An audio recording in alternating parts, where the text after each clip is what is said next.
Bismillahirrahmanirrahim. Nama saya Zahra Nur Ramadan dari kelas 10C. Pada kesempatan kali ini, saya akan membahas tentang dakwah Nabi secara terang-terangan.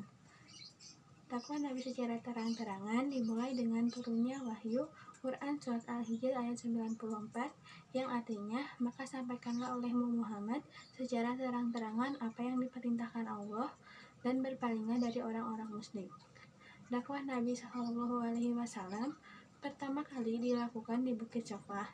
Dalam dakwahnya itu, Nabi Muhammad SAW menjelaskan bahwa tidaklah aku diutus oleh Allah Subhanahu wa Ta'ala melainkan untuk mengajak menyembahnya dan meninggalkan berhala. Kaum kafir Quraisy yang mendengar dakwah Nabi Muhammad tidak percaya sama sekali, bahkan mereka mendustakannya, mengejeknya, bahkan melemparinya dengan batu dan kotoran. Dakwah secara terang-terangan untuk kedua kalinya dilakukan di Bukit Safa dengan mengumpulkan keluarganya yang diikuti oleh 40 orang. Isi dakwahnya adalah 1. Peringatan ancaman Allah Subhanahu wa Ta'ala bagi orang yang tidak beriman, sebaliknya kenikmatan surga bagi orang-orang yang beriman dan beramal soleh. 2. Disebutkan pada hari akhir kelak beliau tidak dapat memberi pertolongan kecuali amal perbuatan sendirilah yang menyelamatkannya.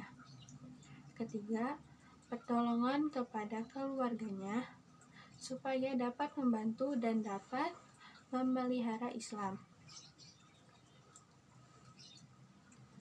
Nabi Shallallahu Alaihi Wasallam berdakwah di Mekah selama kurang lebih 13 tahun. Akan tetapi, yang beriman di antara mereka hanya beberapa saja. Kota Mekah di mana Nabi Muhammad dilahirkan tidak memberikan harapan bagi dakwah Islam.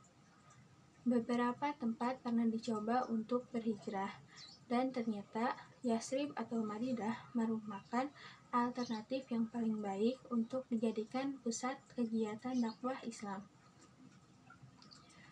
Faktor yang menyebabkan penduduk Madinah mudah menerima agama Islam yaitu 1.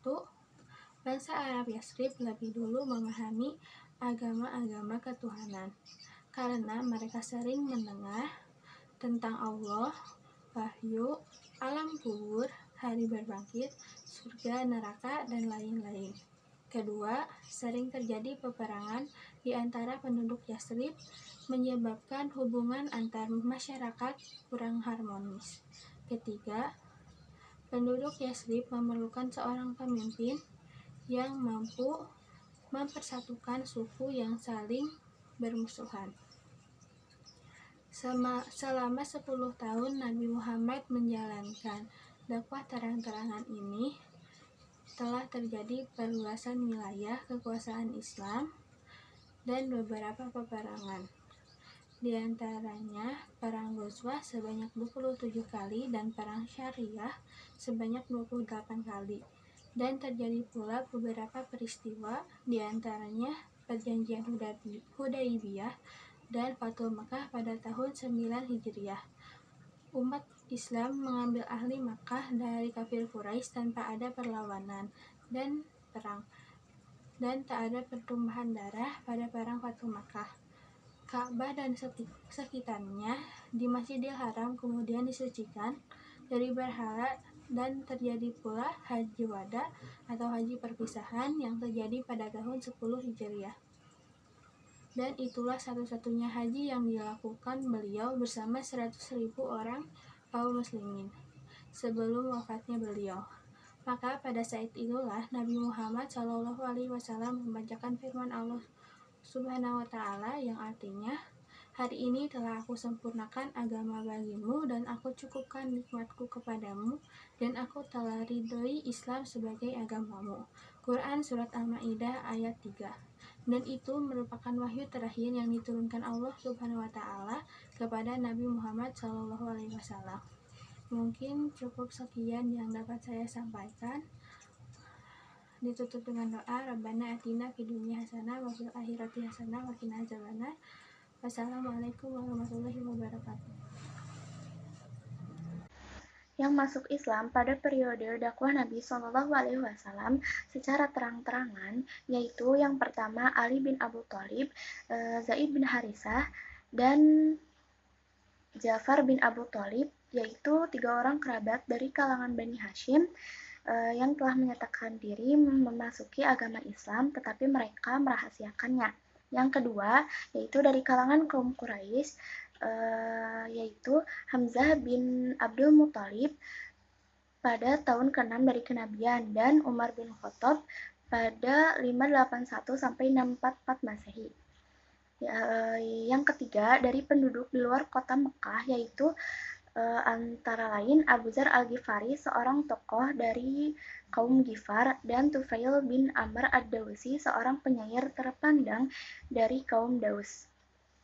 Yang keempat, dari suku Aus dan Khazraj sebanyak 6 orang pada tahun 620 Masehi. Lalu pada tahun berikutnya sebanyak 13 orang, dan pada tahun berikutnya lagi yang telah menyatakan diri untuk memasuki agama Islam lebih banyak lagi, yaitu diantaranya Abu Jabir Abdullah bin Amr, seorang pemimpin kaum Salamah.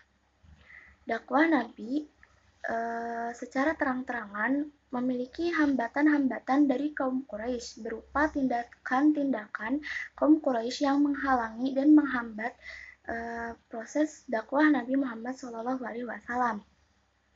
Tindakan-tindakan kaum Quraisy diantaranya mereka menghina dan menyiksa kepada Rasulullah SAW beserta pengikut Rasulullah SAW. Mereka juga memujuk Rasulullah dengan harta, kedudukan, dan wanita.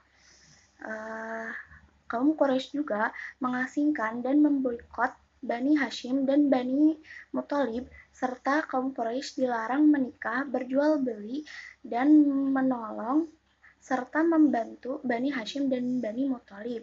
Bagi mereka yang melanggar aturan tersebut, mereka akan dihukum dengan hukuman berat.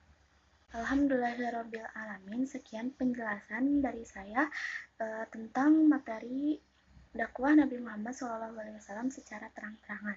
Wassalamualaikum warahmatullahi wabarakatuh.